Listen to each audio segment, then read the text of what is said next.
Dialogue में आपको कहते हैं खुशामदीद, मैं हूँ इकरा हारिस। आज मुल्क की अंदरूनी सियासत में एक बार फिर मुज़ाकरात, मुफाहमत और तसादुम तीनों बयानिए बैक वक्त सामने आ रहे हैं। वज़ीर आज़म की जानिब से मुज़ाकरात की पेशकश के बाद अपोजिशन इत्तेहाद ने मुस्बत जवाब देकर गेंद हुकूमती कोर्ट में डाल दी है, जिसके बाद सबसे बड़ा सवाल यही है कि अब हुकूमत का अगला कदम क्या हो सकता है।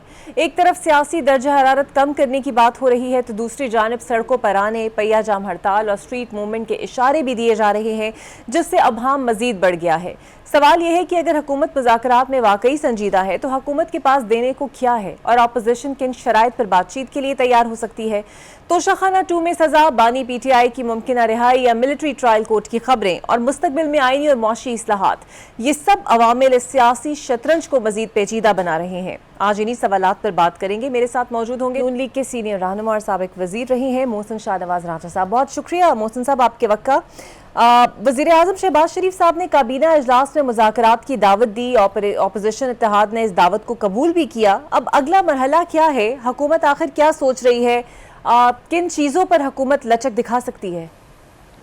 यहाँ पर जहाँ तक सवाल ये उठता है कि हुकूमत किन मामलात पे लचक दिखा सकती है, हुकूमत जायज़ मामलात पे, जो मामलात आइन और कानून के दायरे में नहीं हैं, यानी कि जहाँ पे इनके कोई इस तरह के केसेस चल रहे हैं, जिन केसेस के बीच में अदालती मामलात मुलव्वस हैं, तो वहाँ पर तो हम नहीं, कोई इनकी गवर्नमेंट जो है वो सपोर्ट नहीं कर पाएगी, क्योंकि वो पेंडिंग है, सब जुडिस है अदालतों में, तो वहाँ पर गवर्नमेंट का कोई ऐसा रोल नहीं बनता। जहाँ तक इनके बाकी सवालात उठते हैं कि अगर ये पुरअमन तरीके से कोई बात करना चाहते हैं, गवर्नमेंट इनके साथ हर किस्म का तावन करने के लिए तैयार है, जब तक कि ये आइन और कानून को अपने हाथ में ना लें। ये जलाओ घिराव की सियासत को अगर फरोग देंगे तो फिर गवर्नमेंट इनसे तावन नहीं कर पाएगी। अगर ये दोबारा से धरने का जिक्र करेंगे और दोबारा से ये किसी सूबे पे, ख़ास तौर पे पंजाब पे लश्कर कशी का प्रोग्राम बनाएंगे, तो हुकूमत इनको कोई सपोर्ट नहीं कर सकेगी, ना प्रोवाइड कर सकेगी। हुकूमत इनके साथ बैठ के यही बात करेगी कि अगर तो ये आइन और कानून के दायरे में रहते हुए कोई काम कर रहे हैं और अपना हक इस्तेमाल कर रहे हैं, कोई अपना फंडामेंटल राइट इस्तेमाल कर रहे हैं, तो फिर तो हुकूमत जो है इनको हाथ भी नहीं लगाएगी और बल्कि इनको सपोर्ट करेगी और इनकी खैर ख्वाह होगी। लेकिन जैसे ही ये वो हद तजावज़ करेंगे और जब ये अगर ये समझते हैं कि खान साहब के से मुतल्लिक जो अदालती मामलात हैं, उन मामलात में हुकूमत इनको किसी किस्म की सपोर्ट प्रोवाइड कर सके, तो वो सपोर्ट जो है वो भी हुकूमत नहीं प्रोवाइड कर सकती, क्योंकि वो सारे मामलात अदालतों में हैं और वो कई ऐसे केसेस हैं जो इनके अपने एक्शंस का नतीजा है। जिस तरह 9 मई में अगर इन लोगों को सजाएं हो रही हैं तो इनकी वीडियो फुटेजेस मौजूद हैं, इनकी रिकॉर्डिंग्स मौजूद हैं, जो कि वहाँ पे एविडेंस का हिस्सा है, जिसके बीच में सब्सटेंशियल एविडेंस था जिसकी वजह इनको सजाएं हुई हैं। अब जहाँ पर इस तरह का एविडेंस मौजूद है, जहाँ पे इस तरह के शवाहिद और शहादतें मौजूद हैं, वहाँ पर हुकूमत इनकी हमायत, हमदर्दी रखते हुए भी हमायत नहीं कर सकेगी। तो सर, तो इनको भी अपने मुतालबात जो हैं, आप जानते हैं सर कि कुछ लोग और कुछ दो की बिना पर मुज़ाकरात होते हैं। PTI की बात करें तो उनकी सबसे बड़ी शर्त तो यही होगी कि बानी की रिहाई हो, बाकी चीज़ें तो शायद वो बाद में ही आए। लेकिन अगर हुकूमत मुज़ाकरात के लिए संजीदा है भी, तो फिर एक सवाल ये भी उठता है कि फिर अपोजिशन लीडर की तकर्री का नोटिफिकेशन क्यों नहीं करते? अपोजिशन की लीडर की जो, जहाँ तक नोटिफिकेशन का सवाल है, ये सारे वो मामलात हैं जो कि अगर वो टेबल पे बैठे, ये वो इश्यूज़ नहीं हैं जिनकी वजह से कोई प्रॉब्लम आ सकती है। पब्लिक अकाउंट्स कमेटी है या इनकी स्टैंडिंग कमेटी है, लेकिन ये पहले अपना रवैया और अगर मजाज, जमहूरी रवैया और जमहूरी मजाज अपना लेते हैं, और अभी जिस तरीके से अभी फिर इन्होंने बानी की रहाई का अगर मुतालबा करते हैं, लेकिन आइन और कानून के दायरे के बीच में रहते हुए, तो इनके बाकी तमाम मसाइल जो हैं, चाहे वो खैबर पख्तूनख्वा की हुकूमत से मुतल्लिका मसाइल हैं, चाहे वो इनको फेडरेशन की तरफ से सूबों को के कोई मसाइल हैं जो जिसमें एक फेडरेशन का आइनी और कोई कानूनी रोल है जिसके बाद सूबे इफेक्टिवनेस अपना सकते हैं, या फिर वो इनके स्टैंडिंग कमेटीज़ के या इनके लीडर ऑफ द अपोजिशन होने के या इनके सूबाई असम्बली में मामलात के। देखिए, सूबाई असम्बली में भी तो इनके लोग मौजूद थे ना, अपोजिशन लीडर भी था, पब्लिक अकाउंट, इस तरह की चीज़ें जो थी کمیٹیاں بھی ان کو دی ہوئی تھیں, کمیٹیوں کی چیئر بھی ان کے پاس تھی صوبہ پنجاب میں اور اس طریقے سے مرکز میں بھی. تو اگر تو یہ اپنے آپ کو ایک جمہوری پارٹی کے طور پہ لے کر آ جاتے ہیں سامنے اور یہ لشکر کشی کا سلسلہ بند کرتے ہیں تو ان کے سارے راستے کھل سکتے ہیں, یہ پورے اس پروسیس میں آ سکتے ہیں. اور ہم ایک سیاسی اور جمہوری جماعت ہیں, ہم یقینی طور پہ یہ چاہیں گے کہ ہم ان کے ساتھ بیٹھ کے وہی رویے اپنائیں جو جمہوری رویے ہیں, جو کہ اپوزیشن میں ہم نے بھی دیکھے, جو کہ ایک ماضی کی سیاست, جو 90 کی دہائی کی سیاست کے بعد ایک سیاسی سفر کا آغاز مساق جمہوریت کے بعد ہوا تھا. وہ سیاسی سفر جو ہے جس کی شہادتیں 2008 کی اسمبلی اور 2013 کی اسمبلی اور 2018 تک نظر آتی رہیں جی, کیونکہ اس میں آپ دیکھ لیں گے کہ اپوزیشن کو کس طریقے سے لے کے چلا جاتا تھا. تو ہم بالکل وہی کرنے کے لیے تیار ہیں اور ہم وہی کریں گے, لیکن اگر ان کے رویے جمہوری ہوں. تو سر یہ جو ایک مفاہمتی گروپ جس کی جو سرخیل ہے, ایک گروپ جو جس کی باغ دوڑ سنبھالی ہوئی ہے فواد چودھری صاحب نے, وہ یہ کہتے ہیں کہ کوٹ لکھپت جیل کے اسیران کو رہائی دی جائے تاکہ سیاسی ٹیمپریچر کو کم کیا جا سکے. حکومت اس آفر کو کتنی سنجیدگی سے لیتی ہے؟ آپ کو لگتا ہے شاید اس سے صورتحال میں کچھ بہتری آ سکے؟ دیکھیں آ سکتی ہے, کیوں نہیں آ سکتی. اگر خان صاحب جیل سے نکلنے کے بعد دوبارہ سڑکوں پہ آ کے اور دوبارہ جس طریقے سے ان کے ہاکس, ویسے تو خان صاحب کی موجودگی میں ہمیں ہماری مخالفت کی ضرورت ہی نہیں ہے. وہ خود کفیل ہیں اور ان کی جماعت بھی خود کفیل ہے اپنا بیڑا غرق کرنے میں, اپنی سیاسی جماعت کو نقصان پہنچانے میں خود کفیل ہیں, اپنے پیر پہ وہ خود کلہاڑی مارتے ہیں. مثال کے طور پہ اب دیکھیں جس طریقے سے بھی ان کے جو وی لاگرز ہیں یا کچھ اس طرح کے سوشل میڈیا ایکٹیوسٹ ہیں, ابھی جو ریسنٹلی انہوں نے لنڈن بیسڈ جو ان کا ایک گروپ ہے انہوں نے جس طریقے سے دھمکیاں دی ہیں ہمارے ادارے کے سربراہوں کو, ہمارے عسکری اداروں کے سربراہ کو, تو وہ آپ کے سامنے موجود ہے کہ جب اس طرح کا آپ کا رویہ ہو, ایک طرف آپ گالم گلوچ دے رہے ہوں, آپ پرسنلائز ہوئے ہوں, تو پرسنلائز ہوں گے تو پھر تو میرا خیال ہے کہ یہ جو فواد چودھری صاحب ایک سین آواز ہیں, وہ سمجھتے ہیں معاملات کو, بہت گہرائی سے سمجھتے ہیں, لیکن فواد چودھری صاحب بھی اس کی گارنٹی شاید نہیں دے سکتے کہ خان صاحب باہر آنے کے بعد کیا کریں گے. اس چیز کی گارنٹی تو کوئی بھی نہیں دے سکتا. یہ ویسے میں آپ کو بتا رہا ہوں, لیکن ان کے باہر آنے سے ہمارا کوئی تعلق نہیں ہے, وہ باہر آئیں گے عدالتی حکم کے ساتھ. لیکن میں ویسے آپ کو بتا رہا ہوں کہ باہر آنے کے بعد بھی اس کی کوئی گارنٹی نہیں دے سکتے. تو سر یہ جو اچکزئی صاحب اور تحریک تحفظ آئین کی قیادت کا کیا اتنا وزن ہے کہ وہ جو فیصلے کریں گے بانی پی ٹی آئی اس کو مان لیں گے؟ یہ بہت آپ نے دلچسپ سوال کیا. خان صاحب کے رویے اور مزاج کو تو دیکھتے ہوئے مجھے نہیں لگتا. آپ کا جو سوال ہے وہ اس کا جواب میں تو یہی دوں گا کہ مجھے نہیں لگتا کہ خان صاحب اچکزئی صاحب کا فیصلہ مان جائیں.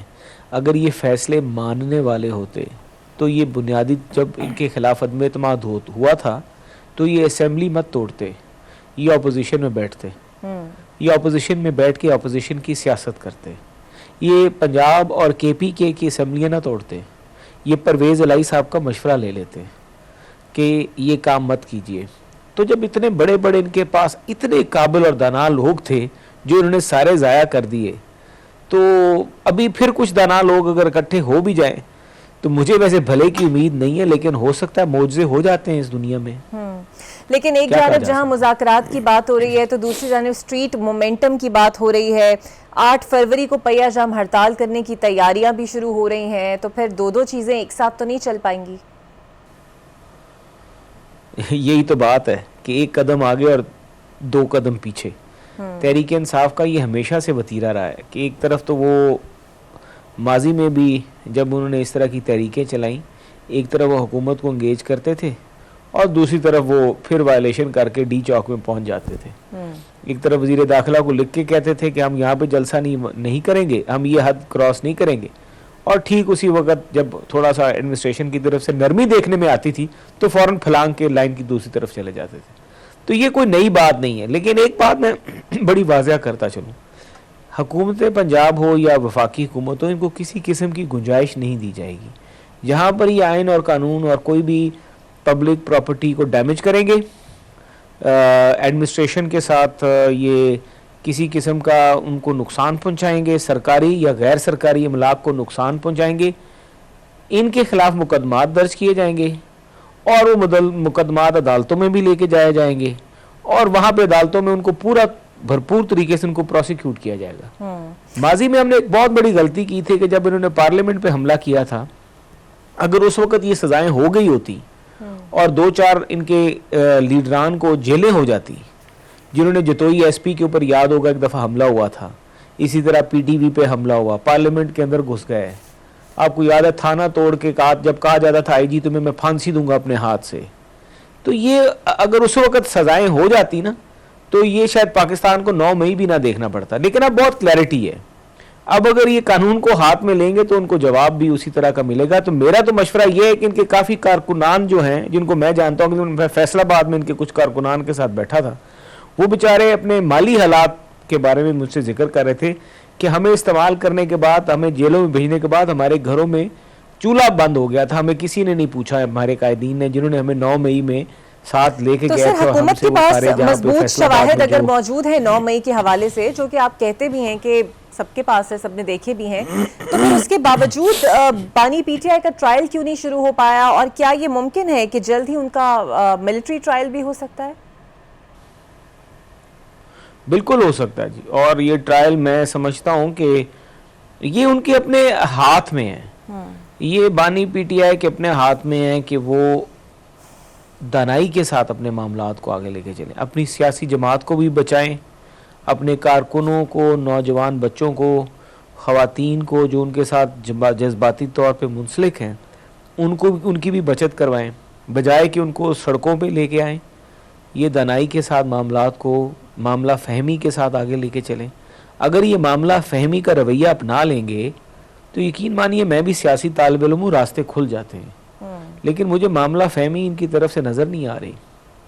اور احسن اقبال صاحب اور کچھ حکومتی رہنماؤں کی یہ سوچ ہے کہ اگر ملک کو ترقی کی راہ پر ڈالنا ہے تو کم از کم پالیسیز کا تسلسل 10-15 سال کا ہونا چاہیے.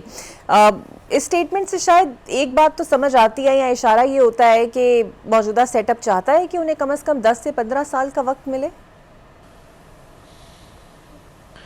دیکھیے 10 سے 15 سال یہ تو اللہ تعالیٰ کو علم ہے, انسان کے پاس غیب کا علم نہیں ہے. لیکن اگر عمران خان صاحب کو ڈیولپ کرنے میں 15 سے 20 سال لگے اور جس طریقے سے ایک تسلسل کے ساتھ ان کو سپورٹ کیا گیا, ان کی فنڈنگ کی گئی, اور جس کا نتیجہ آج پورا پاکستان بھگت رہا ہے, پولرائزیشن ہمارے معاشرے میں ہو گئی, ہمارے معاشرے میں ریاست کے خلاف اور ریاستی اداروں کے خلاف اور عسکری اداروں کے خلاف لوگوں کے ذہنوں میں جو زہر بھر دیا گیا, بھارت کے حملوں کو کچھ لوگوں نے پاکستانی شہری ہونے کے باوجود سراہا. جو یہ مائنڈ سیٹ ہے, اگر اس مائنڈ سیٹ کو ختم کرنا ہے اور پرو پاکستانی مائنڈ سیٹ ڈیولپ کرنا ہے, جو کہ انفارچونیٹلی پاکستان میں پچھلے یہ کچھ سالوں کی دہائیوں کی سیاست میں جو ہمارا سوشل فیبرک تھا سوسائٹی کا, وہ تو ختم ہو گیا. تو اس کو ریوائیو کرنا ہے تو بھلے ہم ہوں یا نہ ہوں, لیکن یہ سوچ اور فکر جو ہے یہ رہنی چاہیے.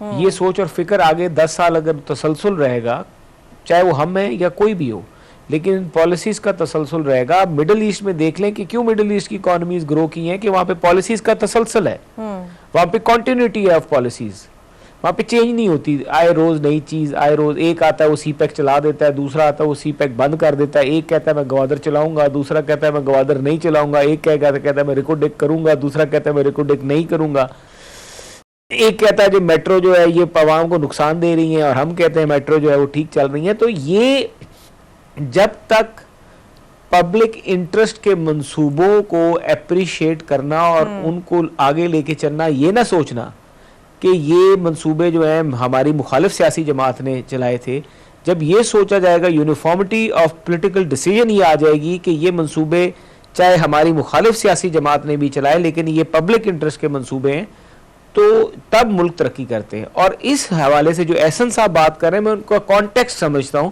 وہ اس کانٹیکسٹ میں بات کر رہے ہیں. بالکل صحیح, بہت شکریہ آپ کا. محسن شاہ صاحب میرے ساتھ موجود تھے. تو دیکھتے ہیں کہ یہ سیٹ اپ کتنا عرصہ رہتا ہے اور پالیسیز کا تسلسل کتنا عرصہ باقی رہتا ہے. ایک بریک لے لیتے ہیں, بریک کے بعد آپ سے ملتے ہیں. Welcome back. पाकिस्तान की सियासत में इस वक्त बज़ाहिर सुकून है, मगर अंदर ही अंदर बड़ी सफबंदियां, फैसले और मुमकिन तब्दीलियां जन्म ले रही हैं। वज़ीर आज़म की जानिब से मुज़ाकरात की पेशकश और अपोजिशन इत्तेहाद की रजामंदी ने एक बार फिर ये सवाल उठा दिया है कि क्या ये वाकई सियासी संजीदगी और बालिग नज़री की अलामत है या महज वक्ती दबाव और आने वाले एहतजाजी शेड्यूल को मैनेज करने की कोशिश। इसी तनाजुर में ये बहस भी जोर पकड़ रही है कि अगर मुज़ाकरात आगे बढ़ते हैं तो क्या महमूद खान अचकज़ई और नवाज शरीफ जैसे अहम सियासी किरदारों के दरमियान बराह रास्त राब्ता या मुलाकात हो सकती है। साथ ही नई पीटीआई की कयाम, पुराने खिलाड़ियों की वापसी, कोट लखपत जेल के कैदियों की पेरोल पर रिहाई और पीपल्स पार्टी और नून लीग के इत्तेहाद के मुस्तकबिल जैसे सवालात भी सियासी मंजरनामे को मजीद पेचीदा बना रहे हैं। सबसे अहम सवाल यह है कि सन 2026 हुकूमत के लिए इस्तेहकाम और कामयाबी का साल साबित होगा या फिर यही साल सियासी मुश्किलात और गैर मुतवक्की तब्दीलियों का दरवाजा खोल देगा। आज इन्हीं पहलुओं पर गुफ्तगू के लिए मुझे ज्वाइन कर रहे हैं स्टूडियो में सीनियर सहाफ़ी हैं, तज्ज़ियाकार हैं इफ्तिखार अहमद साहब। बहुत शुक्रिया सर आपके वक्त का। वज़ीर आज़म शहबाज शरीफ साहब मुज़ाकरात की पेशकश करते हैं पाकिस्तान तहरीक इंसाफ को, अपोजिशन इत्तेहाद को, जिसका वो एक मुस्बत जवाब देती है। आपको लगता है ये एक संजीदा ऑफर थी वज़ीर आज़म की तरफ से और फिर महमूद अचकज़ई साहब ने इसका खैर मकदम किया और मान लिया, इस इत्तेहाद ने जो पेशकश को कबूल किया? क्या ये कोई सियासी बलोगत नहीं है या फिर कोई ऐसा जाल है जिसमें शायद ये खुद ही फंस जाएंगे, या हुकूमत के लिए अब मसला हो गया है कि उन्हें एक्सपेक्ट नहीं कर रहे थे कि ये कबूल कर लेंगे?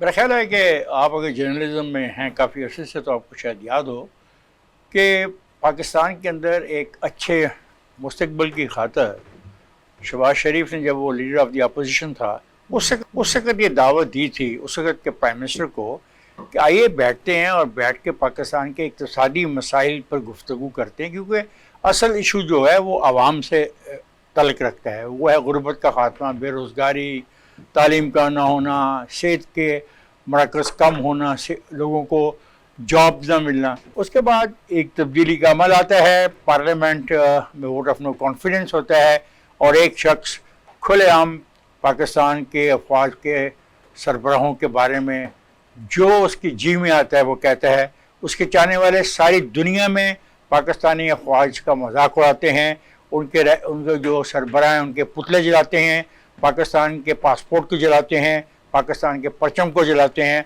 पाकिस्तान की फ़ौज के ख़िलाफ़ एक बहुत बड़ी कैंपेन चलाते हैं जो आज तक चल रही है। जब से ये पार्लियामेंट आई है 3 दफ़ा कोशिश की गई है कि बातचीत की जाए। एक दफ़ा तो सिर्फ नए इलेक्शन की बात भी की गई। मैं ये बहस थी कि किस दिन होने चाहिए, और उनने जो जिनकी आप बात कर रहे हैं पीटीआई, उसका वफद जब वापस गया अपने बानी से मिलने तो बानी ने कहा सवाल नहीं पैदा होता, इस मई से पहले करवाया जाए। यानी उसने मई की एक तारीख दी, बात ख़त्म हो गई। काफ़ी दफ़ा स्पीकर ऑफ द असेंबली ने कहा कि आइए बैठते हैं और बैठ के बात करते हैं। वो बात करने ही नहीं चाहते। आप जो बात कर रही हैं, आपको शायद ये भी पता है कि फौरी तौर पे जो उस पार्टी का रद्द-ए-अमल है, उस पार्टी के जो अहम लोग हैं, उन्होंने कहा हम इस किस्म के मुज़ाकरात में यकीन नहीं रखते, हम मुज़ाकरात करेंगे एस्टेब्लिशमेंट के साथ। तो मैं समझता हूँ कि जो ऑफ़र है उसको आप जैसे लोग कमज़ोरी समझ रहे हैं, कोई कमज़ोरी नहीं है। सिस्टम चल रहा है, पार्लियामेंट चल रही है, सेनेट चल रही है, असेंबलियों के इजलास हो रहे हैं, खुद वो एक सूबे में हुकूमत कर रहे हैं, 14 साल से हुकूमत कर रहे हैं। तो क्या कौन सी ऐसी चीज़ें हैं जिसके लिए मजबूर हो जाए हुकूमत? हुकूमत सिर्फ एक बात चाहती है, वो चाहती है पीस, सुकून, एक ऐसा सूरत हाल जहाँ पे सरमायाकारी हो सके और सरमायाकार को यकीन हो कि उसके जो सरमायाकारी वो कर रहा है वो किसी ऐसे हालात को नहीं फेस करेगी जिसके नतीजे में उसको पैसे लूज करने पड़े। सवाल ये उठता है ना कि इस पूरी मश से फ़ायदा हो क्या सकता है? जिन चीज़ों पे मुज़ाकरात होने हैं उस पे जवाब मनफी है, नफ़ी है, और वो सबको पता भी है। फॉर एग्जांपल नए इलेक्शन जवाब है, नो फॉर्म 45 एक सेकंड आप भी ठहर जाना। नए इलेक्शन किस तरह होंगे, क्या तरीका कार का तयन किया गया कॉन्स्टिट्यूशन में, नहीं बताया ना आप क्या है? इलेक्शंस का एक तरीका कार है कि इतने साल के बाद होंगे, उसके लिए एक इलेक्शन कमीशन होगा, उसका एक इलेक्शन कमिश्नर होगा और 4 उसके साथ हर सूबे के इलेक्शन कमीशन। इलेक्शन कमीशन का ओहदा खाली पड़ा है, उस पर तैनाती करने के लिए जो रिक्वायरमेंट है वो है अपोजिशन और हुकूमत की तरफ से बैठ के नामों को लेना, अगर ये नाम नहीं होते then it will be referred to the committee, then it will go to the court. जो हुक्मरान पार्टी है उसने वो नाम तजवीज़ किया, अभी तक उसका जवाब नहीं आया। ये है आगाज़ इलेक्शंस का। फिर दूसरी बात है कि इलेक्शंस के लिए आप कहते हैं फॉर्म 45, 46, 47 पसंद नहीं उनको, तो उसके लिए भी तरीक़ेकार का तयन करना पड़ेगा भी क्या चाहते क्या हैं, इलेक्शन का रिजल्ट कैसे इकट्ठा किया जाए, उसको कैसे ट्रांसमिट किया जाए, उसको जब ट्रांसमिट किया जाए तो उसका तरीक़ाकार क्या हो, ये सारी बातें तजवीज़ तो पेश करें ना। कुछ तजवीज़ आएगी तो डिबेट शुरू होगी। ये तो तजवीज़ उन्होंने पेश करनी जो फौरी तौर पर इंतखाबात जाते हैं। मेरे इल्म में नहीं है कि दुनिया के अंदर ऐसा हो कि किसी एक पार्टी के कहने के ऊपर साबका जो इंतखाब हुए हैं उसके इंतखाबी नताइज को रद्द कर दिया जाए और उनको नल एंड वाइड करा दिया जाए। मेरे इल्म में अभी तक ऐसी कोई मिसाल नहीं है किसी भी पार्लिमानी डेमोक्रेसी के हवाले से। अच्छा सर, एक जो आजकल गूंज भी रही है, फवाद चौधरी साहब, ये तमाम लोग इस पे काम भी कर रहे हैं कि जनाब कोट लखपत की ऐसीरान को रिहा किया जाए ताकि सियासी टेम्परेचर कम हो और उसके बाद बानी तक बात जाए। ये ऑप्शन आपको वायबल लगती है? जी, मुझे सिर्फ एक वायबल लगती है कि पहले अपने बानी को ये तैयार करें कि बानी पाकिस्तान की सालमियत में यकीन रखता है, पाकिस्तान की यकजहती में यकीन रखता है। उनके बानी का एक बयान है जिसको अभी तक उन्होंने कंट्राडिक्ट नहीं किया कि पाकिस्तान 3 टुकड़ों पे मुश्तमिल होगा। पाकिस्तान 4 सूबों पे मुश्तमिल एक वफाक है, उन्होंने 3 की बात की है। पता नहीं खुदा जाने वो क्या कहना चाहते हैं। पहले तो ये क्लैरिटी होनी चाहिए उस पार्टी की तरफ से। और दूसरी बात यह है कि फिर मैं वही कहूँगा, आपको इलेक्शन कमीशन के लिए इलेक्शन कमीशन का फैसला करना है, लिस्टों का फैसला करना है, आपने नए तरीक़ेकार का फैसला करना है। जब तक ये चीज़ें तय नहीं होंगी तो आपको इलेक्शन क्या ख्याल है कि सारा का सारा इलेक्शन नल एंड वाइड कर दे दिया जाए और उनको ला के बिठा दिया जाए ओहदे के ऊपर? ऐसा ना आइन में लिखा है ना ऐसा होगा, कि मैं आपको वाज़ेह तौर पे बता दूं। सर, एक बात से तो आप एग्री करेंगे, मुख्तलिफ शोज़ में आप जाते भी हैं और बड़ी बहस होती है जनाब, बानी पीटीआई रेलेवेंट हो गए हैं, बानी पीटीआई मैं किसी को रेलेवेंट नहीं समझता जी। पाकिस्तान, लेकिन मेरा सवाल आपसे ये आपके सवाल का जवाब मैं पहले देता हूँ कि मैं किसी सियासी पार्टी को इरेलेवेंट नहीं समझता। बिल्कुल सही, आगे चलते हैं। मैं सवाल आपसे ये पूछना चाहती थी कि चूंकि आप आम आदमी के साथ इंटरेक्ट भी करते हैं, बात भी करते हैं, लोग आपको रोक के पूछते भी होंगे, बताइए इफ्तिखार साहब क्या होने वाला है। सर, ये पूरा साल जो गुजरा है, एक आम पाकिस्तानी आखिर चाहता क्या है? वो चाहता है बानी की रिहाई हो, वो चाहता है हालात बेहतर हो? नहीं सर, मैं आपसे पूछ रही हूँ, चाहता है कि आप परसेप्शन क्या है आम आदमी की? वो क्या चाहता है? अपने बच्चों के लिए रोजगार चाहता है, बाइज़्ज़त जिंदगी गुजारना चाहता है। ये तो जिसका नाम आप ले रहे हैं उसकी पार्टी का मौक़िफ़ ही नहीं है। उनका तो मौक़िफ़ एक है, एक आदमी जेल में है उसको रिहा करो, बस दैट्स ऑल। और रिहा करके उसको उस ओहदे पे लाके बैठा दो जो उसकी ख्वाहिश है। तो इंसानों की ख्वाहिशात पे ममालिक जो है वो नहीं चलते। ये संजीदा मामला है, 25-26 करोड़ का ये मुल्क है, ये बनाना रिपब्लिक नहीं है। बड़ी कोशिश की गई कि इसको श्रीलंका बना दिया जाए, खत भी लिखे गया है IMF को, इनको पैसे मत देना, इनको कर्जे मत देना, इनको तस्लीम न करना। ये किया गया नहीं किया गया?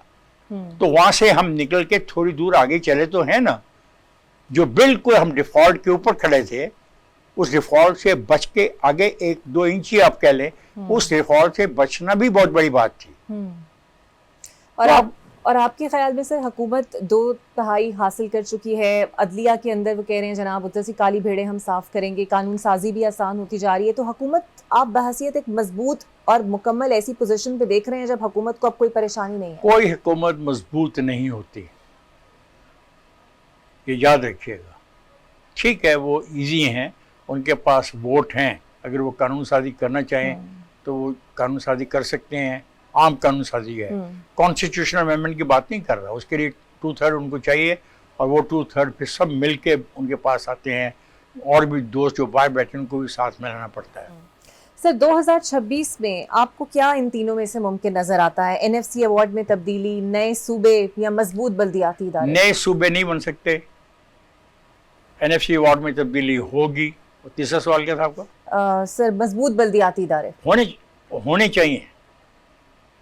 और इसके पंजाब के अलावा बाकी सूबों में बल्दियाती सिस्टम चल रहा है। खुद खैबर पख्तूनख्वा में बल्दियाती सिस्टम है, सिंध में है, لیکن وہ ہم جو ہم چاہتے ہیں مرکزی سسٹم وہ ہے کہ ان کے پاس ہر قسم کا فیصلہ کرنے کا اختیار وہاں کے مقامی قیادت کو ہونا چاہیے. یہ جو صفائی کا مسئلہ ہے یا پھول لگانے کا مسئلہ ہے, یہ گرینی کا مسئلہ ہے, جاب کا مسئلہ ہے, یہ تمام کا تمام وہاں پہ لوکل جو الیکٹڈ لوگ ہیں وہ فیصلہ کریں. ایک تاکہ پاکستان میں لاکھوں لوگ پارٹیسپیٹ کر سکیں پاکستان کی جمہوریت کے اندر. یہ جو 1100-1200 لوگ ہیں پارٹیسپیٹ کرتے ہیں سینٹ اور قومی اسمبلی اور صوبائی اسمبلی کے حوالے سے, ان کے بجائے لاکھوں لوگ سارے کے سارے عمل میں شریک ہوں. اور مجھے یقین ہے جب لاکھوں لوگ پاکستان کے مسائل کو دیکھیں گے, حل ڈھونڈیں گے, تو وہ حل بہت بہتر ہوگا. آج جو حل ہم ڈھونڈتے پھرتے ہیں اس کا کافی ہمیں جواب مل جائے گا. سر ابھی آپ نے کہا ترامیم ہوں گی, تو یہ جو رومانس چل رہا ہے نون لیگ اور پیپلز پارٹی کا, یہ ہلکی پھلکی موسیقی 2026 تک جاری رہے گی یا پھر یہ جو ترامیم میں یہ فیصلے انہوں نے کرنے ہیں؟ میں نہیں جانتا, میں ان صحافیوں میں سے نہیں ہوں جو اتنا علم رکھتا ہو کہ صدارتی محل میں کیا ہو رہا ہے اور پرائم منسٹر کیا سوچ رہا ہے. میں ان میں سے نہیں ہوں. سر 2026 میں میاں نواز شریف کے رول میں کچھ تبدیلی دیکھتے ہیں؟ آج بھی ووٹ ڈالنے تک ہوگا قانون, آج بھی میاں نواز شریف ہی اہم فیصلے کر رہے ہیں. آپ اس کو اپنی پارٹی کی اہم میٹنگوں میں دیکھتے ہیں, وہ پارٹی کے سربراہی تو اسی کے پاس ہے نا عملی طور پہ. سر پنجاب کی وزیر اعلیٰ مریم نواز شریف صاحبہ, سندھ کے وزیر اعلیٰ, چلیں کے پی کے تو ٹائم ہی کم ہوا ہے اس لیے ہم ان کی کارکردگی فی الحال اس طرح نہیں. 14 سال ہو گئے ویسے ان کی حکومت کو وہاں پہ, آپ کہتے ہیں ٹائم کم ہوا ہے. نہیں سر وزیر اعلیٰ بطور 14 سال تو ہو گئے ایک پارٹی, 14 سال ایک سیاسی پارٹی کو مسلسل وہاں پہ ہو گئے ہیں. بڑے مزے کی بات ہے محترمہ. باقی جو صوبے ہیں وہاں پہ تو ہیں چور, فراڈیے, فارم 47 کی پیداوار, لوٹ مار کرنے والے, مال کمانے والے اور غلط طریقے سے پیسے کمانے والے. تو وہاں پہ تو 47 کے لوگ نہیں ہیں, وہ تو بڑے جنمن الیکٹ ہو کے آئے ہیں, ان کے ساتھ لاکھوں لوگ ہیں, 14 سال سے وہاں پہ حکمرانی کر رہے ہیں. کیا وہ بتانا پسند کریں گے کہ ایسا کون سا منصوبہ ہے جو باقی 3 صوبوں نے نہیں کیا اور ان کو اپنے منصوبے پہ فخر ہے؟ مجھے وہ منصوبہ بتا دیں. 2026 میں سر آپ نے مختلف سیاسی ادوار تو دیکھے ہی ہیں, so what do you expect کہ جنرل فیض حمید اور بانی کا اکٹھا ٹرائل ہو سکتا ہے؟ It will depend on the cases. I'm not expert on the legal side. اور میں قانون کا اتنا بڑا کوئی ماہر نہیں ہوں, اور نہ ہی مجھے پتہ کہ کیسز کی نوعیت کیا ہے اور وہ کہاں کھڑے ہیں. مجھے اتنا پتہ ہے کہ جو روز اخبار میں چھپتا ہے اور آپ جیسے دوست بتاتے ہیں میں وہی جانتا ہوں, اس سے زیادہ سر ویسے آپ ہیں تو ہمارے معاشیات بھی نہیں, بٹ ایک عام آدمی کی حیثیت سے ملک کی اکانومی کچھ بہتر ڈگر پہ چلتی ہوئی نظر آ رہی ہے. میں نے کہا ہے کہ جہاں آپ گر رہے تھے کھڈے میں اس سے بچ کے آپ ذرا باہر آئے ہیں. آپ بہترین صورتحال تو بھی بہت دور ہے, لیکن کھڈے میں گرنے سے بچ گئے ہیں, ڈیفالٹ ہونے سے بچ گئے ہیں آپ, اس سے بچ کے یہاں تک آئے ہیں آپ. اب پھر وہی بات ہے کہ اگر آپ روز جلوس نکالنا چاہتے ہیں, روز جلسے کرنا چاہتے ہیں, روز ٹریفک کو ڈسٹرب کرنا چاہتے ہیں, لوگوں کو ڈرانا چاہتے ہیں, خوفزدہ کرنا چاہتے ہیں, تو سرمایہ کار کیوں سرمایہ انویسٹ کرے گا یہاں پہ؟ اس کو تو یہ نہیں پتا کہ 1 گھنٹے کے بعد اس سڑک پہ یہاں پہ آگ لگی ہونی ہے, کیا لگا ہونا ہے. لیکن سر پی آئی اے کی نشکاری کے بعد سرمایہ کار محفوظ تو فیل کر رہے ہیں, تو اس لیے تو یہ تو آپ کا خیال ہے نا, اس پہ بھی بہت تنقید ہو رہی ہے. اور میں ایک بات آپ کے پروگرام کے ذریعے کہنا چاہتا ہوں, حکومت وقت کو ایسے تمام فیصلے کرنے سے پہلے عوام سے ایک رائے لینی چاہیے, ایک نیشنل ڈیبیٹ. ابھی آپ نے NFC وار کی بات کی, اگر اس پہ کوئی ان کی تجاویز ہیں دونوں پارٹیوں کی, تو وہ تجاویز عوام کے سامنے لے کے آئیں تاکہ 1-2 مہینہ ڈیبیٹ ہو. اور پھر ڈیبیٹ کا ایک فائدہ ہوتا ہے کہ لوگ اپنا پوائنٹ آف ویو دیتے ہیں, اور وہ پھر جو کنسنسس بنتا ہے وہ پھر قومی سطح کے اوپر ہم اس کو کہتے ہیں کہ یہ قوم کا کنسنسس ہے.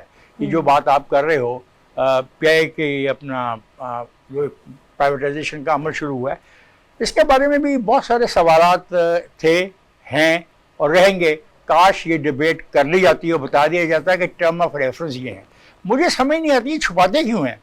مثلا اخبار میں ٹینڈر تو آ جاتا ہے کہ فلانی چیز کا یہ ٹینڈر ہے, لیکن جن لوگوں کو ٹینڈر ملتا ہے نہ تو ان کے نام چھپتے ہیں, نہ یہ چھپتا ہے کہ انہوں نے ٹینڈر کتنے پہ لیا, اور نہ یہ چھپتا ہے کہ اس ٹینڈر کی شرائط کیا تھی. سر انہوں نے لائیو سٹریم کر دی, وہ تو کہتے ہیں ہم نے اس سے زیادہ شفاف کیا دکھائیں, پوری قوم کو دکھا دیا. نہیں وہ تو ہے نا پیسوں کا, کبھی 1 لاکھ 1,10,000, 1,25,000, ठीक है।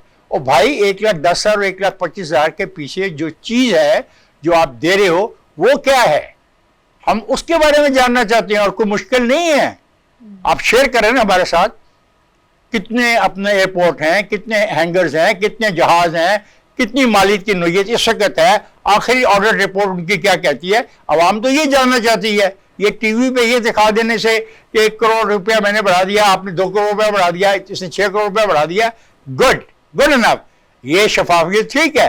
लेकिन शफाफियत तब होगी कि मुझे पता लगे कि जो चीज बिक्री है ये चीज है क्या, इसकी डिटेल क्या है। जो कागजात आपने उनसे शेयर किए हैं वो कागजात अवाम से भी शेयर कर लें, कोई बुरी बात नहीं है। सही है, आपके लिए अकाउंटेबिलिटी होनी चाहिए। बहुत शुक्रिया, इफ्तिखार साहब मौजूद है। एक ब्रेक ले लेते हैं, ब्रेक के बाद आपसे मिलते हैं। Welcome back. आज मुत्तहिदा अरब इमारात के सदर और अबू धाबी के हुक्मरान शेख मोहम्मद बिन ज़ैद अल नहान पाकिस्तान पहुंचे, जहां वज़ीर आज़म शहबाज शरीफ और फील्ड मार्शल ने उनका इस्तकबाल किया। मुअज़्ज़ज़ मेहमान को पाक फ़िज़ाइया के लड़ाका तैयारों की फ्लाई पास्ट और 21 तोपों की सलामी दी गई, जबकि फ़ौज के चाको चौबंद दस्ते ने गार्ड ऑफ ऑनर पेश किया। दौरे के दौरान शेख मोहम्मद बिन ज़ैद अल नहान की सदर आसिफ अली ज़रदारी और वज़ीर आज़म से मुलाकातें हुई, जिनमें दो तरफ़ा ताल्लुकात, तिजारत और सरमायाकारी पर बातचीत हुई। ये दौरा उस वक्त हो रहा है जब पाकिस्तान दोबारा आलमी तवज्जो हासिल कर रहा है और इसे अमली सफारतकारी के जरिए मुआशी और इलाकाई फ़वाइद में ढालने का मौका मुयस्सर है। मई 2024 में वज़ीर आज़म शहबाज शरीफ के दौरे अबू धाबी के दौरान मुत्तहिदा अरब इमारात की जानिब से पाकिस्तान में $10 अरब की सरमायाकारी के ऐलान ने पहले ही खासी तवज्जो हासिल की थी, और अब ये सवाल शिद्दत इख्तियार कर रहा है कि क्या ये दौरा इन ऐलानात को अमली शक्ल देने में कोई ठोस पेशरफ्त लेकर आएगा या नहीं। साथ में ये पहलू भी अहम है कि मुत्तहिदा अरब इमारात में लाखों पाकिस्तानी मुकीम है, जो न सिर्फ दोनों ममालिक के दरमियान इंसानी और मुआशी पुल का किरदार अदा कर रहे हैं, बल्कि पाकिस्तान की मईशत के लिए ज़र मुबादला का एक बड़ा जरिया भी है। ऐसे में ये दौरा पाकिस्तान अफरादी कुव्वत के लिए नए मौके, सहूलतों और एतमाद में इजाफे का सबब बन सकता है या नहीं, ये भी एक अहम सवाल है। और इसी पर बात करने के लिए मेरे साथ मौजूद होंगे साबिक सेक्रेटरी खारजा जौहर सलीम साहब। बहुत शुक्रिया सर आपके वक्त का। मुत्तहिदा अरब इमारात के सदर और अबू धाबी के हुक्मरान पाकिस्तान में मौजूद हैं, वज़ीर आज़म की उनसे मुलाकात हुई, और अब शायद एक्सपेक्ट ये किया जा रहा है कि चूँकि ये बतौर सदर मुत्तहिदा अरब इमारात उनका पहला सरकारी दौरा है, तो जो वादा पहले हुआ था यहाँ पर सरमायाकारी का, वो अब वफा होने जा रहा है, या इस तरह की कुछ और अपॉर्चुनिटीज़ पाकिस्तान के लिए बनेंगी? जी बिल्कुल, ये बहुत खुशाइंद है ये दौरा, क्योंकि आपने सही कहा कि ये पहला दौरा है उनका जो है 2022 में जब वो प्रेसिडेंट बने थे। उससे पहले भी डिफैक्टो हुई थे 2014 से, जब उनके भाई जो अलील थे, लेकिन फॉर्मली वो 2022 में उन्होंने अस्यूम किया। तो उसके बाद से ये पहला दौरा है, और बिल्कुल ये उनकी कमिटमेंट थी कि $10 बिलियन की सरमायाकारी पाकिस्तान में करेंगे। देखें, यूएई जो है पाकिस्तान के लिए एक बहुत ही अहम बरादराना मुल्क है। हमारी जो दुनिया में सबसे बड़ी ट्रेड जिन मुल्कों के साथ है, उसमें भी ये शुरू के 2-3 मुल्कों में आता है। $10 बिलियन की ट्रेड है, फिर $7 बिलियन की वहां से रेमिटेंसेज आती हैं हमें हर साल। ऑलमोस्ट 2 मिलियन के करीब, कोई 18 से 20 लाख पाकिस्तानी है वहां पे। तो फिर उसके बाद भी फिर देखें, इन्वेस्टमेंट कॉर्पोरेशन में अगर हम बात करें तो ऑलरेडी भी जिस तरह इत्तेसालात ने PTCL को बाय किया था, फिर MR की पाकिस्तान में इन्वेस्टमेंट्स हैं, और बहुत सी उनकी कंपनीज की जो है मुख्तलिफ शोबों में है। लेकिन इसका जो पोटेंशियल है मजीद आगे, वो इससे भी कहीं ज्यादा है। तो बिल्कुल इसमें जो है ना, एक तो खैर उनकी तरफ से कमिटमेंट्स थी, कुछ थोड़ी सी हमारी तरफ से भी कुछ प्रॉब्लम्स रही, क्योंकि हमारी भी जो ब्यूरोक्रेसी है अनफॉर्चुनेटली वो इतनी ज्यादा एफिशिएंट साबित नहीं होती ऐसे मौके पे। तो इसीलिए SIFC का प्लेटफॉर्म भी बनाया गया था, ताकि उसको बाईपास करके एक वन विंडो ऑपरेशन जो कायम किया जाए। तो एक एनेबलिंग एनवायरनमेंट हमारी तरफ से होना जो है ना, वो भी जरूरी था। फिर एक बैंकेबल प्रोजेक्ट्स जो है, देखिए वो भी कोई जो है ना, एक फीजिबल बैंकेबल प्रोजेक्ट्स जो सा रखना। और ये मुश्किलात कई मुल्कों ने फेस की हैं। चाइना भी ये फेस करता रहा एट टाइम्स के। वो कहते हैं कि जी जब हम इन्वेस्ट करना चाहते हैं तो फिर पाकिस्तान में हमें वो उस किस्म के जो एक बिल्कुल जो है ना बैंकेबल प्रोजेक्ट्स और जो है ना और सारे जो इंस्टीट्यूशनल मैकेनिज्म्स उनके लिए बने हों, और फिर किसी किस्म के रुकावटें ना हो, और फिर ज़ाहिर जो सिक्योरिटी इनहैंस्ड है वो भी एक उसमें फैक्टर है। तो लेकिन ये दौरा जो है इस चीज़ का मज़र है कि अब दोनों तरफ से विलिंगनेस इसमें जो है वो है कि वो जो इन्वेस्टमेंट्स के वादे थे वो भी आगे बढ़े। और फिर साथ ही साथ देखें, एक और चीज़ भी है, फ्री ट्रेड एग्रीमेंट की बात भी दोनों मुल्कों के दरमियान बहुत अरसे से चल रही है। और फिर نہ صرف UAE پاکستان کے بلکہ پاکستان اور GCC کے بیچ میں بھی، جس میں اس میں بھی UAE کی کلیدی اہمیت ہے. تو اس میں انشاءاللہ امکان ہے کہ اس پہ بھی مزید اس دورے سے، کیونکہ جو high level top level rather visits جو ہوتے ہیں اس میں ہمیشہ پھر چیزیں ایکسلریٹ ہوتی ہیں، وہ ایک کیٹلائز کرتے ہیں چیزوں کو، ایک کیٹلسٹ کا کردار ادا کرتے ہیں. تو بالکل ہمیں ہائی ایکسپیکٹیشنز ہیں اس دورے سے. سر تو بہت سارے پاکستانی آپ جانتے ہیں کہ UAE کے اندر موجود ہیں، اور انفرادی قوت کی بات کریں یا ہیومن انویسٹمنٹ کی بات کریں تو آپ کو لگتا ہے اور مزید اپرچونٹیز چاہے وہ امپلائمنٹ کی ہے یا برین انویسٹمنٹ کی ہے وہ پیدا ہو سکتی ہے؟ جی بالکل. دیکھیں UAE جو ہے اس نے ایک دنیا میں اپنا ایک برانڈ اسٹیبلش کر لیا ہے. پوری دنیا سے وہاں پہ جو ہے نا مختلف شعبوں میں انویسٹمنٹس آ رہی ہے. صرف ریئل اسٹیٹ کی آپ بات کریں تو وہاں پہ صرف پچھلے کی انویسٹمنٹ کی بات کریں تو آپ جو فگرز ہیں حیران کن فگرز ہیں. مطلب پاکستان میں تو ہم اس طرح سوچ بھی نہیں سکتے اس طرح کے جس طرح کے tens of billions of dollars کی انویسٹمنٹ وہاں پہ پوری دنیا سے آتی ہیں. لیکن جو باقی شعبہ جات اور پھر یہ اب ایمرجنگ ٹیکنالوجیز میں ڈبل کر رہے ہیں. یہ چاہتے ہیں کہ ان کے cutting edge IT technologies, artificial intelligence, green technologies, تو اور اس میں بہت سارا کام بھی انہوں نے کیا. تو اس میں ظاہر ہے کہ اپرچونٹیز جو ہے امپلائمنٹ کی بھی بڑھیں گی، لیکن اس میں دیکھیں اپرچونٹیز جو بڑھیں گی وہ انسکلڈ ورکرز کے لیے نہیں بڑھیں گی، وہ اسکلڈ لوگوں کے لیے بڑھیں گی، ان لوگوں کے لیے جو ہائیلی کوالیفائڈ. کہ وہ اپنی ایک زمانہ تھا کہ دبئی، چلو آپ کو یاد ہوگا کہ بہت دہائیاں پہلے نا بالکل انسکلڈ لوگوں کے لیے بھی وہاں پہ بہت وافر مواقع تھے. لیکن اب کا UAE جو ہے وہ اب سارا بدل گیا ہے. ابو دھابی جو ہے اب یہ ساری اسٹیٹس جو ہیں جو UAE کو فارم کرتی ہیں وہ اب جو ہے نا ان کی اکانومیز بڑی ڈائیورسیفائڈ ہیں اور وہ ہائی ٹیک کی طرف جا رہے ہیں اور وہ اب جسے کہتے ہیں نا ہائی کوالٹی ڈیولپمنٹ کی طرف جا رہے ہیں. تو ہمیں بھی پھر اس لیے اپنی جو ہمارے یوتھ ہیں اور ہماری ظاہر یہ بہت بڑی ایک قوت ہے، بہت بڑی ریسورس ہے، لیکن ہمیں ان کو اکوپ کرنا پڑے گا ان سکلز کے ساتھ، اس ایجوکیشن کے ساتھ جو کہ جو ہے نا ان ٹیکنالوجیز کے ساتھ جس کی ضرورت وہاں پہ ہے. تو اس میں بہت سا کام کرنے کی ضرورت ہے. اور سر آپ کی نظر میں اب چونکہ چاہے وہ امریکہ ہو چاہے خطے کا کوئی اور ملک ہو، آپریشن بنیان المرصوص کے بعد چیزیں بہت چینج ہوئی ہیں، پاکستان کا پرسیپشن بہت تبدیل ہوا ہے. عالمی سطح پر پاکستان کی ساکھ کو بنائے رکھنا، مضبوط رکھنا، اپنی ایک متوازن خارجہ پالیسی بنائی رکھنا، یہ کتنا اہم ہوگا؟ بالکل جی. دیکھیں یہ جو ہے نا میں تو سمجھتا ہوں کہ یہ ہمارے لیے ایک ونڈو آف اپرچونٹی ہے، یہ میں کہہ چکا ہوں. اور اگر ہم نے اس ونڈو آف اپرچونٹی کو ٹرانسلیٹ کر لیا انٹو انسٹیٹیوشنل میکنزمز ود جو کنٹریز ہیں نا جس طرح کی جن کے ساتھ ہمارے فریٹرنل اور بڑے کلوز فرینڈلی ٹائز، اور ساتھ ہی ساتھ جو ہے نا linkages of trade, linkages of investment, جو ہے نا linkages of tourism, linkages of technology transfer, وہ سارے اب یہ ہمارے پہ منحصر ہے کہ ہم کس طرح سے ٹرانسلیٹ کرتے ہیں اس گڈ ول کو، اس جو ڈپلومیٹک پروفائل اس وقت ہے، جو پاکستان کی اس وقت اسٹریٹجک امپورٹنس کے اوپر جو ایک دوبارہ سے ایک جو ہے نا ریوزٹ ہو رہی ہے بہت سے ملکوں کی طرف سے، یا ایٹ لیسٹ ریویو آ رہا ہے اور ایک ریسیٹ ہو رہا ہے ہمارے ریلیشنز کئی ملکوں کے ساتھ جو ہے، اور جن کے ساتھ آلریڈی بہت زیادہ کلوز برادرانہ تعلقات ہیں، اس میں اور گرم جوشی. تو اس کو ہم کس طرح سے اس کو کنورٹ کرتے ہیں ہم اس سب کو انٹو سم تھنگ سبسٹینٹیو، کیونکہ دیکھیں وہ اگر ہم نہیں کریں گے تو پھر یہ ڈیوریبل نہیں ہوتا، پھر یہ چیزیں جو سی آتی ہیں اور چلی جاتی ہیں. تو اس لیے یہ بہت ضروری ہے کہ یہ جو ہمیں اس وقت ایک میں کہوں گا کہ ایک بہت اللہ نے بڑی اچھی اپرچونٹی دی ہے، لیکن اس کو ہمیں اس اپرچونٹی کو جو ہے نا بلڈ کرنا ہے اس طرح سے. اور سر یہ جو جتنی تعریفیں ہو رہی ہیں پاکستان کی، مختلف ممالک بھی کر رہے ہیں، سو ان کا بھی فائدہ پاکستان کو اٹھانا ہے اس طریقے سے کہ اپنے آپ کو مولڈ کر سکے ملک کے حق میں، یا وہ کیا اقدامات آپ کی نظر میں ضرورت ہے جو 2026 میں بڑے انٹیگرل ثابت ہو سکتے ہیں؟ بالکل جی. دیکھیں 2025 ایک بہت اچھا سال رہا ہے پاکستان کے لیے، بہت سی اپرچونٹیز لے کے آیا ہے، لیکن ساتھ ساتھ چیلنجز بھی آپ نے دیکھا. جس طرح ہندوستان کی طرف سے ایک بہت بڑا چیلنج آیا اگریشن کی صورت میں، افغانستان سے ایک بہت بڑا چیلنج دہشت گردی اور دہر اندازی کی صورت میں آیا. تو لیکن اپرچونٹیز بھی بے شمار آئی ہیں.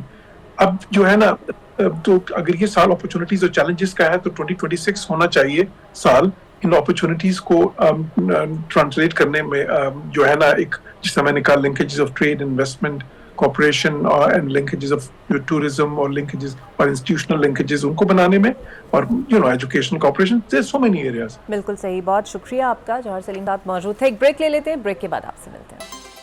वेलकम बैक जी। मुझे ज्वाइन करेंगे पाकिस्तान पीपल्स पार्टी के सीनियर रहनुमा हैं चौधरी मंजूर साहब। बहुत शुक्रिया चौधरी साहब आपके वक्त का।